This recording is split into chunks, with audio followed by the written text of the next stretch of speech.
बातम्यांचा बुलंद आवाज महा 24 तास।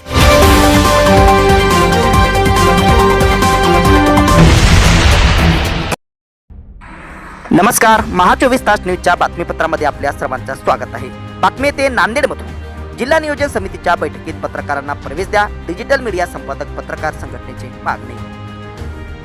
नुकत्याच पार पडलेल्या जिल्हा नियोजन समितीच्या बैठकीसाठी पत्रकारांना प्रवेश नाकारण्यात आल्याच्या निषेधात डिजिटल मीडिया पत्रकार संघटनेने जिल्हा नियोजन समितीचे सचिव तथा नांदेड जिल्हाधिकारी यांच्याकडे निवेदन सादर करून या संदर्भात तीव्र नाराजी व्यक्त केली आहे। पत्रकारांना बैठकीपासून दूर ठेवणे हे लोकशाही व्यवस्थेसाठी अत्यंत धोकादायक आणि दुर्दैवी बाब आहे।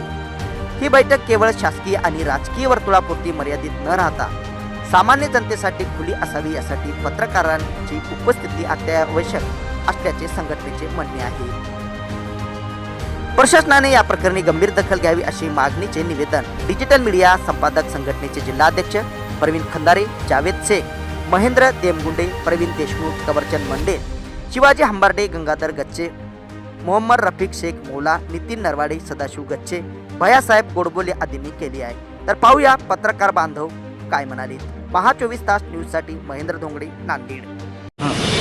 काही दिवसापूर्वी DPDCची बैठक झाली आणि या बैठकीमध्ये पत्रकारांना बसू दिल्या गेल्या नाही। अनेक दिवसापासून, अनेक वर्षापासून DPDCच्या बैठकीमध्ये पत्रकारांना बसू दिल्या जातं आणि पत्रकार हे तिथून आपलं वार्तांकन करतात। इलेक्ट्रॉनिक मीडियासाठी असो का प्रिंट मीडियासाठी असो, या लोकांना तिथं बसू दिलं पाहिजे।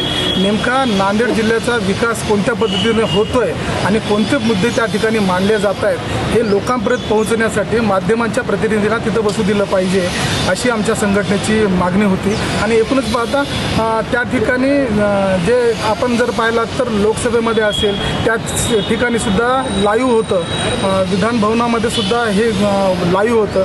तर इथं नेमकं DPDCच्या बैठकीमध्ये काय चाललं आहे हे जनतेपर्यंत पोहोचू द्यायचं नाही का, हा सुद्धा या ठिकाणी प्रश्न उपस्थित होत आहे। आणि DPDCच्या बैठकीला पत्रकारांना, प्रतिनिधींना बसू द्यावं अशी मागणी आम्ही जिल्हाधिकाऱ्यांना पण केलेली आहे, येत्या काळामध्ये पालकमंत्र्याला पण करणार आहोत आणि तसेच आपल्या राज्याचे मुख्यमंत्री यांच्याकडे सुद्धा आम्ही मागणी करणार आहोत की DPDCच्या बैठकीला बसू दिलं पाहिजे।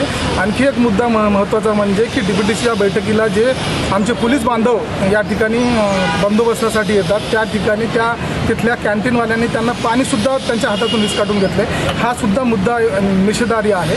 आणि एकूणच पाहता येत्या काळामध्ये आम्ही आता निवेदन दिलेलं आहे, त्या काळामध्ये आम्हाला याचा सकारात्मक प्रतिसाद भेटेल अशी अपेक्षा करतो। आणि येत्या काळामध्ये डिजिटल मीडिया संपादक पत्रकार संघटनेच्या वतीनं असे समाज उपयोगी जे विषय आहेत ते उचलले जातील।